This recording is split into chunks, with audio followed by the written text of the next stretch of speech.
you could throw a rock and hit like a dozen places that are talked about in the book. A few weeks ago, Kody asked me to go to New York City to introduce him for the launch of the book at the Stonewall Inn and the birthplace of the gay rights movement.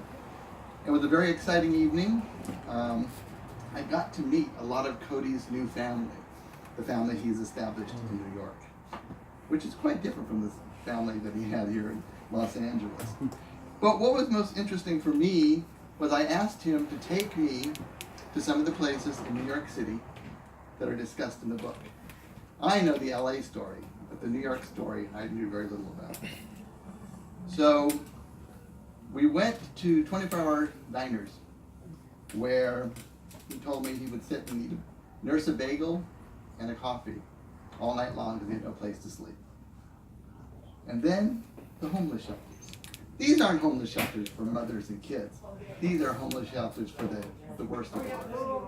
We're talking drug addicts, felons. You walk. I was very frightened to be in the neighborhood itself. He lived in that environment for a year and a half. And then he took me to the subway station where he saved a man's life, but was being ignored by everybody and bleeding to death. And then he took me to the Off-Broadway Theater where he did his big show last year, which he wrote and produced and directed. So I was kind of like, wow, this kid has really done a lot here in the city. And to introduce him, he asked me when he wrote the book, he said, can you write the foreword? And I'm in the book, there's been one little change, it's Tim, not Tom.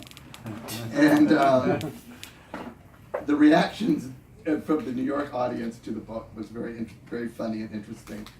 Questions were directed at me about why did you stay by this guy? You know. So what I decided to do is I wrote a couple of paragraphs, which are the foreword, and it's the best way I can introduce him. Kody Christiansen came into my life exuding enough energy to like West Hollywood. He was brash, self-confident, and more entertaining than a normal person should be. But normal is not in his vocabulary.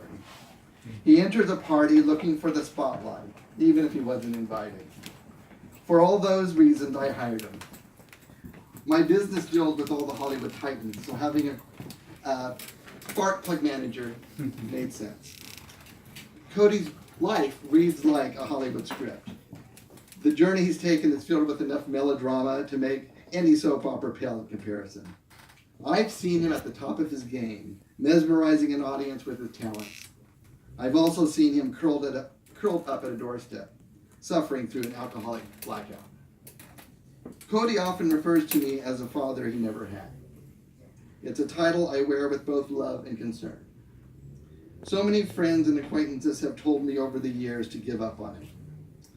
They say I'm just an enabler for his transgressions.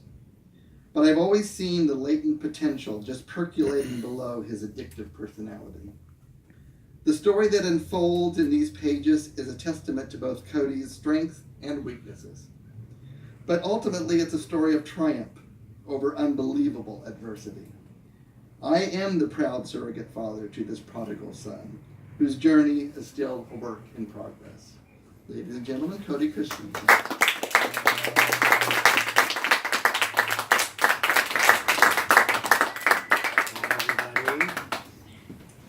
Disappeared, I came back, magic. I forgot I have some, I do have some cards. I was prepared. I wasn't prepared at my last event, so here we go. Thank you guys for being here. It's been a rough, crazy road, and I am so happy to be back in West Hollywood, where it all started, and some amazing faces that I haven't seen in so long. So I just want to start with letting you know that words have power, and I don't think I realized how much power they had until I wrote them down, and I started getting reactions from people from my story. I want to read to you the book review that I got from Reader's Favorite. They gave me a 5-star book review. It's an international book contest and review website. Catherine Bennett reviewed it. So Hollywood Heartbreak, New York Dreams by Kody Christiansen introduces us to Caleb, a well-known female illusionist whose journey took him from Texas to New York and then to Hollywood. A story that is tragic, inspiring, and very true. Caleb goes on national television as his alter ego known as Sarah Summers and gets lost in the famous and sometimes toxic Hollywood culture. Caleb abuses alcohol and drugs in a story of success, love, rock bottom, and the struggle to come back from that. Wow is the very first word that comes to mind when I think about the experience I had while reading this book. All of us have ups and downs in life, but few can probably say that they have experienced the extreme highs and extreme lows that Caleb has. This story is emotional and follows such a journey that I found myself wondering what could possibly happen next. The ebb and flow of the book is good, and sometimes you can almost find yourself forgetting that this is all based on a true story. This is not a fictional tale being told for extremes, but someone's real life. I held my breath in parts, cried in others, and laughed as well. I was joyful when Caleb managed to pick himself up from the pit of being addicted and on the streets of New York to find life again. A true inspiration to all of us. It leaves the reader with a feeling of the ability to overcome almost anything.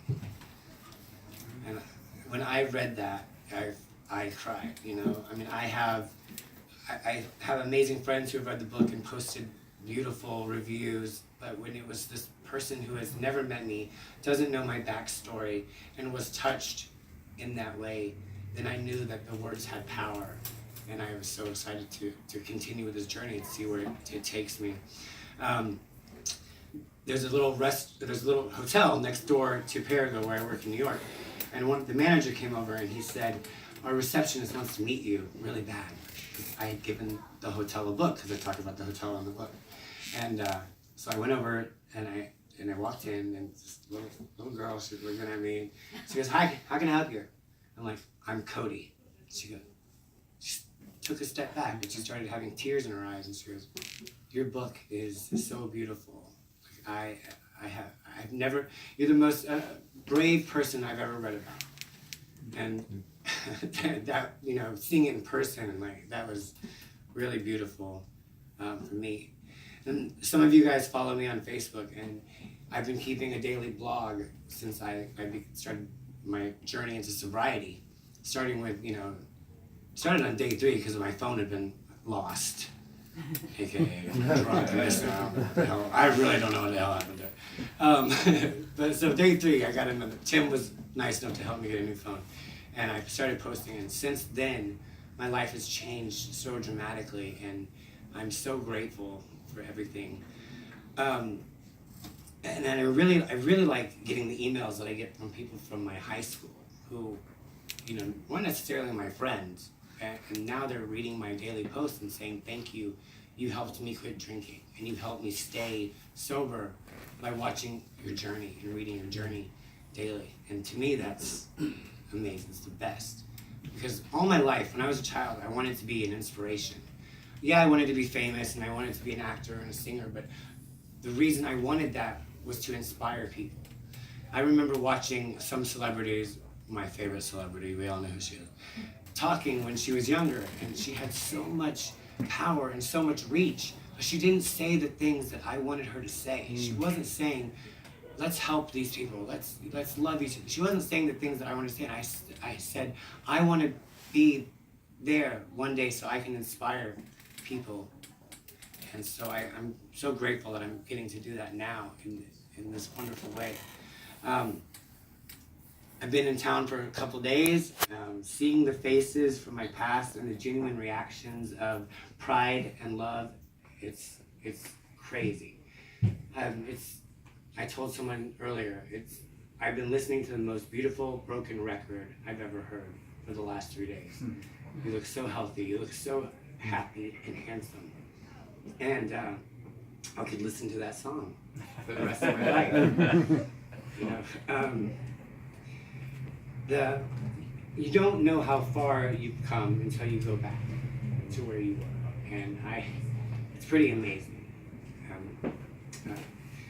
Also, you know, with the healthy and the happy, the physical rewards of sobriety, obviously. You know, you look younger. They're like, "You look 10 years younger." Yes, but I think also it comes from finding your path and finding your purpose. And I think that adds to the youthful glow and the happiness that exudes.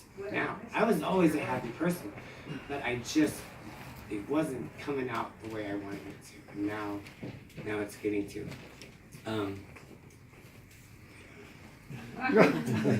Okay, so why New York City?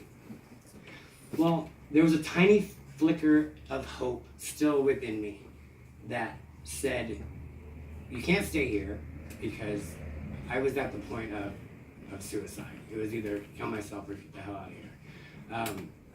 I couldn't really go back to Texas because I have a couple of cousins that still talk to me, but the rest of my family disowned me or has passed away.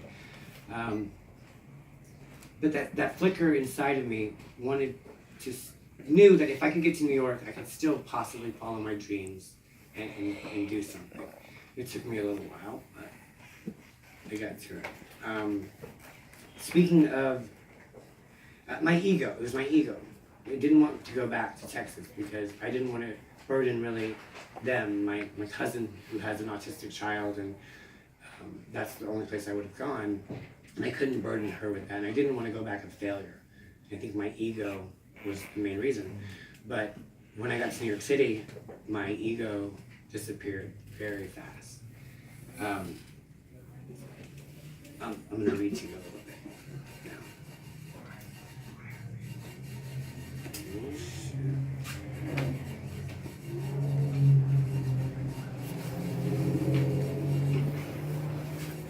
So, this is the first homeless shelter that I lived in.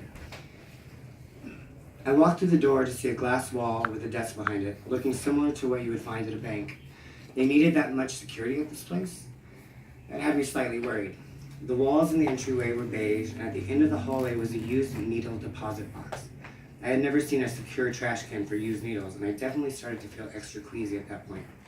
Maybe being in a closet-sized room, listening to the obnoxious snoring and muffled solo orgasms of random strangers was not so bad. I stayed at a hostel before that. I was already here, though, and this place was free. I couldn't afford the other place anymore, so this was where I was going to have to stay, whether I liked it or not. I approached the front desk to see a heavy-set, very dark-skinned woman with a military haircut looking me up and down with a judgy sort of attitude. This was definitely not the welcome I had received at the organization, but my case manager had warned me that it might be a little sketchy here, even though this was considered one of the better ones. Yo, you checking in? She barked at me, startling me with her militant and domineering tone. Yes, ma'am, I said, as politely as I could. Her butch attitude matched her army-style haircut, and looking at her, I had a feeling she might be a lesbian. Maybe eventually I could connect with her on that level, but right then, it was all about business. Aight, you in room 212, here's your key. You lose it, you gotta pay for another. There ain't no curfew here, and you can't bring nobody in, understand? You gotta meet your case manager in the morning, so don't be late. We check your room every morning at 9 a.m. to make sure you ain't dead. We had people dying here before. She went on and on with the rules. I basically tuned it out after people dying comment. Now I was absolutely frightened. When she finished her rant, she pointed me to the elevator and told me to go to the second floor. I walked away a little shaken, but undeterred in my decision to stay at this place and get the help that I needed. I'll read to you a little bit about the people that I met.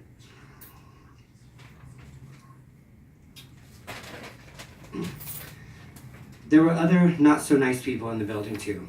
There was a couple of meth heads who would come and knock on everyone's door at 3 o'clock just about every night and ask if the person in the room would fuck them. Then there was the straight-up thugs who would snap and threaten you if they thought you were looking at them funny. There was an older black woman named Happy who dealt crack, as well as a functional, mentally disabled couple who did heroin with the only other white guy in the building. Then there were the working girls. Most of them lived on the 8th floor and seemed very snooty. But there was one that lived right across the hall from me, who I actually became great friends with. Her name was Livonia, and she was a tall, skinny African-American, transitioning male to female prostitute. We bonded over our love of wigs, dresses, makeup, and men. She even got me to dress up as Sarah Summers a few times, show her some new makeup tricks, and go out to some bars with her. No, I didn't let her talk me into selling my body for sex, as much as she tried to persuade me. I was a little jealous, though, when she would come back to the room with $200 or $300 some nights. Prostitution became almost considerable since I had stopped asking Tim for so much monetary help. Even though I was broke and desperate for money, I was not that desperate. That way of thinking that I am better than that attitude began to change as I became better friends with her and the other people in the shelter. People I never in my life would have thought I would be associating with. No, I don't mean change my mind on prostituting. I mean, I changed the way I looked at people entirely, on a soul level. I didn't see Livonia as a transsexual prostitute. I didn't see Jimmy as an ex-crackhead, and I didn't see Huggy as an ex-con alcoholic cigarette pusher. I saw them as people, as equals, and most importantly, as my friends. I started to become the person who saw good in everyone and realized how true the old saying, "You can't judge a book by its cover," really was. I decided to add a little more to that saying by finishing it with, "Because you may regret never reading the beautiful words within." It was a different world for me in the homeless hotel. After those first few weeks of making good friends, I felt safer and ultimately humbled. So, I lived in the shelter system for about 1.5 years. And drinking and doing drugs obviously was very easy. I didn't have to pay rent, and there were drug dealers in the place. And I got $188 every 2 weeks from the New York City government, and I would spend it immediately on alcohol. And I would bond with my new friends over booze and occasionally drugs. So my alcohol and drug abuse really kind of worsened. I mean, there were times when maybe I had like a minute or two of not drinking, literally, but it was just easier, and I think that's why a lot of people never get out, because that lifestyle it's easy, and then there's not a lot of punishment for it. So I didn't do AA this time around, at least I didn't think I was. But it turns out, even though I was using my own methods, I was still naturally doing some of the things that work so brilliantly in AA. I had a supportive sponsor, Tim. I called Tom every day, and he was very supportive. And his voice changed as my voice changed. It was beautiful, and the relationship was wonderful. He's always been like my father. But over the last couple of years, it's cemented itself forever. Let me read a little bit more. So this is the day that it kind of all changed for me. The day of the Gay Pride Parade, I walked out of my room towards the bathroom I shared with the 40 other guys living on that floor, and was pretty shocked to see a pile of human feces just laying against the wall in the hallway. What a piece of shit my life had become, literally. I was living a life surrounded by shit, and I couldn't wait to get out of there for the day. I went down to the cafeteria where they served 3 meals a day and got lunch. The food wasn't anything to write home about, but I was grateful for it on the days when I literally only had pennies to my name. After lunch, I made my way into Manhattan and used the other half of my bi-weekly government assistance money to buy a giant bottle of vodka and some snacks at the parade facilities. Yeah! Hi, Kody. Okay, let me start over. How are you? Crazy bastard. Sunset kid over I'm there. there. After lunch, I made my way into Manhattan and used the other half of my bi-weekly government assistance money to buy a giant bottle of vodka and some snacks at the parade festivities. I ran across a private party in a random park where I pretended to know the host and was allowed entry. I ended up drinking for free the rest of the day and don't remember much except for the gay couple that I saw sitting on the bench just holding each other. Even in my drunken haze, I could remember thinking how sweet it was and how badly I wished I had someone to love me like that. Someone to hold me while I was going through some of the worst emotions I had ever felt in my life. I thought about how different my life would be at that moment if Liam had been different, if he had let go of his ego and really let our relationship have a chance. Fuck him and fuck everybody else for not being there for me and letting me end up like this. Maybe they would all be happier if I was dead. Maybe if the people in LA got a call from some random case manager in New York telling them that Caleb was dead, they could all live a better life without me. Drink, drink, drink. Drink the pain and the thoughts away, and maybe I can finally be free of all this shit that is my world. I drank a lot that day, and somehow I made it back to the Y in Queens and woke up in my twin-size bed, sick as a dog. I threw up and then threw up some more. I tried to eat some food, but I couldn't keep anything down. Not even water could rest in my stomach at this point. I must have had alcohol poisoning again, and it was complete agony. The vomiting lasted through the next day, and I think maybe I got 2 hours of sleep during those 48 hours. The chills, and then the sweat, the head pain, and the hunger I couldn't satiate were driving me insane. I honestly felt like I was going to die, and at that moment I didn't care. I didn't call for help, and I just let myself suffer through it. Self-punishment, I guess, for the life I was living. I didn't want to go on anymore. I looked around the room at the plastic grocery bags filled with vomit and the empty vodka bottles littering the room, and I said to myself, if you make it through this, you have to quit drinking for real. You have to give it your all. And thank God.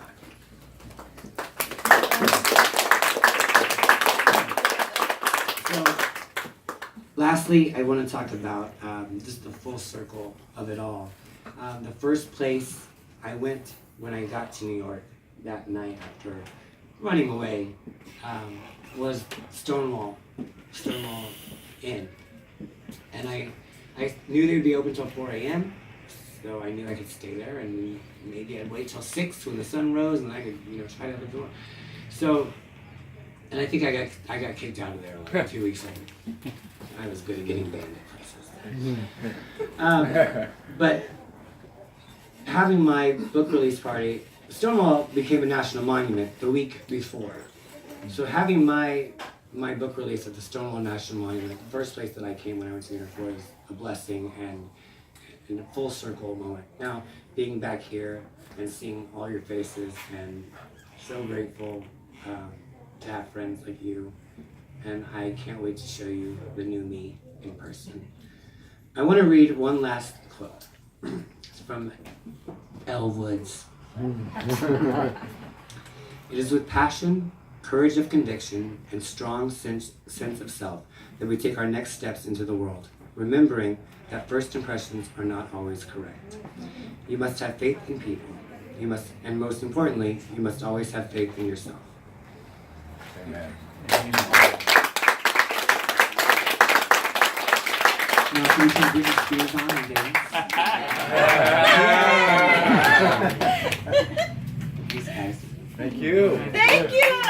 Doing the book signing in the back.